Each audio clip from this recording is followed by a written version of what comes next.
Today we're going to talk about how to do a very simple, easy bay leaf magic spell.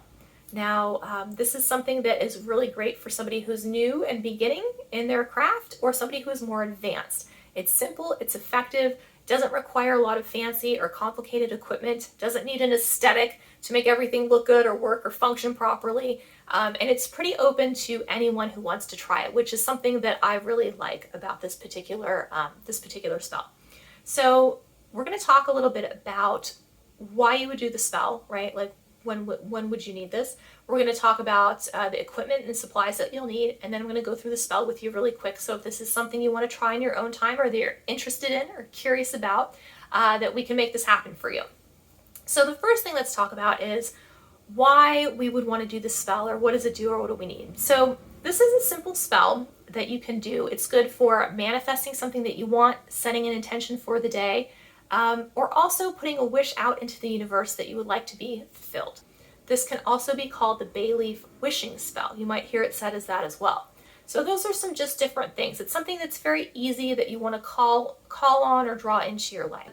Next, we want to move on really quick to the supplies. What I like is this is also very simple. You are going to need bay leaves, right, which is the first most important part of the spell. They're usually in a spice container, right, one of those little spice bottles. So they'll be in the spices and seasoning section of a grocery store, a box store, even the dollar store, something like that. You don't have to have something that's fancy or high quality. It doesn't make it work better. As long as it's a bay leaf, you're good to go. Just make sure that's the whole leaf, not shredded in little pieces, or we're going to have some problems, and you'll see why in a minute.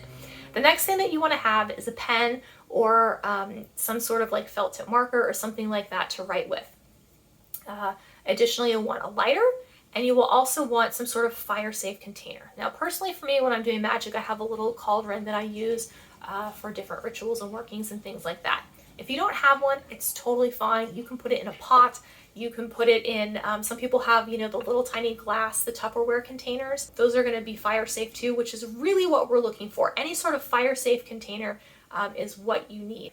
As with any type of spell work, I would recommend that you be grounded, you be in a good place, like emotionally, physically, right? If you're sick or you're not feeling good, or you're not just energetically in that space, please don't be doing any magic. It's going to come out a little wonky. So make sure that you are grounded and feeling good and ready to work. That's first and foremost.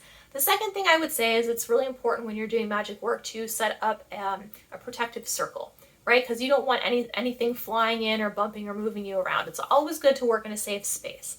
So set up a protective circle in whatever way that is that works best for you. The next thing that you want to do is you want to kind of just prepare yourself to figure out what it is that you want to ask for. Some people know going in, and that's okay. If you're not sure, you can see if something comes up to you through any of your intuitive or psychic abilities. If a message comes up or a hint or a nudge comes up of like, hey, this is what you should be focusing on today or asking for or manifesting. You can also sit in a quiet moment of meditation and ask yourself what you need the most. You can ask Spirit to let you know what it is that maybe you should be focusing on. And so what it really comes down to is we really need to get whatever that intention or that wish is that we want. So once we have that kind of in our mind rolling around, we really want to think about it. And we want to think about, we want to feel how much we want it. We want to think about kind of the things that it will do for us, how it will make us feel if we get that, and kind of why we're asking for what we're asking for, right?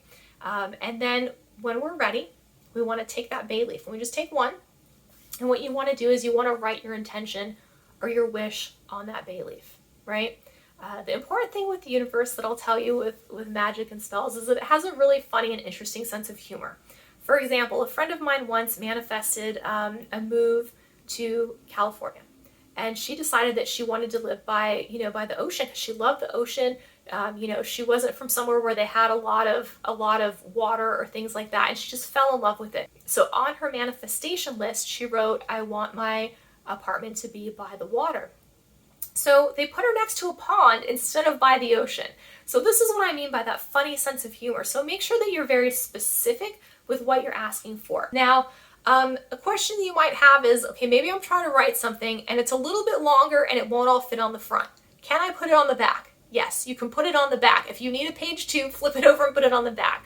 But keep in mind that this is more of a simple spell. If you want something more difficult, you might want to go another way. This is just for simple little things. So if you feel like there's more moving parts or becomes more complicated, you might want to look into another form of magic. But perfectly acceptable to use the front and the back of the bay leaf. Nothing wrong with that. So once you have your intention and everything set, that's when we kind of release the intention into the universe. And this is the part where it gets really tricky, because this is where your personal power comes in. This is where your energy and your attention comes in. But it's really about believing that you can have what you want and feeling strongly about it as you are releasing. And your energy and your power is going to be pushing that forward, right? It's going to be pushing your wish and your intention, your manifestation forward. So the next thing you need to do is you need to light this bay leaf and put it into the fire safe container. Some people hold on to it as long as they can. Some people just drop it in right away. You can do whatever you want. If you want to light it off of a candle instead of a lighter or something like that too, a lot of people like that, perfectly acceptable if you want to do it that way. And then what that lighting is doing is it's releasing your energy into the universe. It's telling the universe what you want. Something that you can do if you want to kind of see how things might be going for you. A lot of people like to use divination when they are doing pyromancy or any sort of fire magic, things like that. How the leaf is burning might be an indication of how easily or more difficult it is for you going to be manifest your wish. I don't want to go into a whole long thing here on it, but just very basic. If it's having trouble burning or lighting, you might be asking for the wrong thing, might be super slow to start. If it burns out and stops, might not have enough power in it, might be a sign to maybe not go this route. If it burns really fast and quick, whatever you ask for is going to be like on your doorstep by morning. Like it's going to come to you quickly and easily. So those are some other things too if you want to take this magic spell just a little bit further, get a little bit more information on maybe how things might play out for you, where you might need to make some adjustments.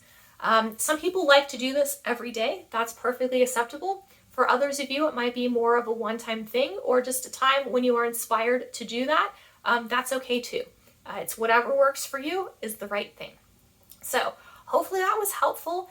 And it's something that you are excited about trying, and something that will help you just bring a little bit of magic into your life every day if you need it. So if you have any questions, please let me know. Otherwise, thank you so much for watching, and I hope you have an absolutely beautiful day.